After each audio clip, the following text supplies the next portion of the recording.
Hello students, western political thinkers के व्याख्यान की श्रृंखला में आज हम 12वीं-13वीं शताब्दी के प्रमुख विचारक, इन्हें हम मध्य युग का अरस्तूय मध्य युग के विचारक थॉमस एक्विनास के बारे में चर्चा करेंगे, जिनका कार्यकाल या हम ये कहें कि उनका जो पूरा कालखंड है वो 1225 ईसा पूर्व से 1274 ईसा पूर्व का माना जाता है। थॉमस एक्विनास अपने युग के महान विचारक, धर्मशास्त्री और हम इन्हें संत भी कह सकते हैं। उनके बारे में हमें कुछ बहुत ज़्यादा जानकारी प्राप्त नहीं होती है और उनके जन्म के संबंध में भी लेखकों में कोई मतैक्य नहीं है, लेकिन फिर भी जितनी जानकारी हमको उपलब्ध होती है उससे हमें पता चलता है कि उनका जन्म इटली में नेपल्स के निकट एक्विनो नगर में हुआ था, एक कुलीन घराने में हुआ था और उनके माता पिता उन्हें अच्छी उच्च शिक्षा दिला के कोई सरकारी पद दिलाना चाहते थे, लेकिन उन्होंने अपनी इच्छा से डोमिनिकन जो संप्रदाय है उसकी सदस्यता स्वीकार कर ली और धार्मिक जीवन के मार्ग को अपने जीवन का लक्ष्य बना लिया, जहाँ वो किसी प्रकार के लौकिक प्रलोभन और पूर्व की कक्षा में हमने आपको ये बताया था कि जो मध्ययुग के विचारक हैं, या जब हम संत ऑगस्टीन पे चर्चा कर रहे थे कि दो प्रकार के लोग या दो प्रकार के नगर की वो चर्चा करते हैं, इहलोक और पारलौकिक नगर। तो जो लौकिक नगर की जब हम बात कर रहे हैं तो यहाँ पे जो भी प्रकार के प्रलोभन या कंचन कामिनी का जो मोह था वो थॉमस के जीवन में उनको विचलित नहीं कर रहा था। 1248 में वे अल्बर्ट महान के शिष्य बन गए और अध्यापन, चिंतन, व्याख्यान और वाद विवाद में अपना समय व्यतीत करने लगे। बड़े बड़े राजवंशों को भी के कर्तव्य के संबंध में भी उन्होंने परामर्श दिया। स्वयं जो पोप थे उस समय, उन्होंने भी उनसे धर्म संबंधी जटिलताओं के बारे में परामर्श लिया था। थॉमस के, जैसा कि हमने आपको पूर्व में बताया कि उनके बारे में हमको बहुत कम जानकारी प्राप्त होती है, लेकिन जिस प्रकार से वो एक खट्टे शरीर की थे और उनका जो स्वभाव था बहुत सरल था, इस कारण उन्हें कई बार डम्ब ऑक्स की भी संज्ञा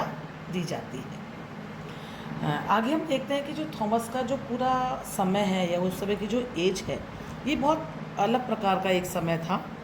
इस समय का जो युग है वह इस समय धार्मिक और बौद्धिक विचरना का इसको हम युग कह सकते हैं। और जो थॉमस थे उन्होंने अपने आप को इस समय की जो विचारधारा थी उसमें अपने आप को समन्वित भी कर लिया था। जैसे कि प्रमुख विचारक हैं बिल्दुरा, उन्होंने कहा भी है कि यूरोप में बौद्धिक तर्क का युग था और थॉमस ने उस युग से उसी की भूमि में मिलना पसंद भी किया। थॉमस को हम एक विविधतावादी विचारक के रूप में स्कॉलेस्टिक जो विचारधारा थी उसका प्रमुख विचारक मान सकते हैं। और ये जो विचारधारा थी यह चर्च और बाइबल की जो परंपरा थी उसके विरुद्ध जो तार्किक विचारधारा थी जिसे अरस्तू ने परिभाषित किया था या अभिव्यक्त किया था, उन दोनों के बीच में समन्वय स्थापित करने का जो कार्य है वो थॉमस एक्विनास ने किया था। और दूसरे शब्दों में ये भी कह सकते हैं कि थॉमस ने अपने विचारों में या अपनी विचारधारा में श्रद्धा और तर्क में कोई विरोध नहीं किया है। वो मानवीय विवेक को धर्मशास्त्र के साथ समायोजित करने का प्रयास करते हैं। यह जो समय है उनका, थॉमस का 12वीं और 13वीं शताब्दी का, इस समय अनेक विविधतावादी विचारक हुए हैं। 12वीं शताब्दी में पीटर लैम्बर्ट हैं और 13वीं शताब्दी में अल्बर्ट महान जैसे विचारक हैं जो थॉमस के गुरु भी थे। इस समय एक प्रमुख विचारक हुए थे, या इस समय के बाद जो उनके विश्लेषण करते हुए एक फॉस्टर हैं, वो ये कहते हैं कि थॉमस के पूर्व जो भी विचार थे वो अलग अलग भूमिकाओं में बिखरे पड़े थे। थॉमस ने ही इन मध्ययुगीन विचारों को एकत्रित करके एक सुंदर स्वरूप प्रदान किया और उन्हें सभी जो उस समय की जो भी नॉलेज थी उनकी कोडिंग की, उनको ग्रंथबद्ध किया और उन सभी कमियों को दूर करने का प्रयास किया जो उस समय के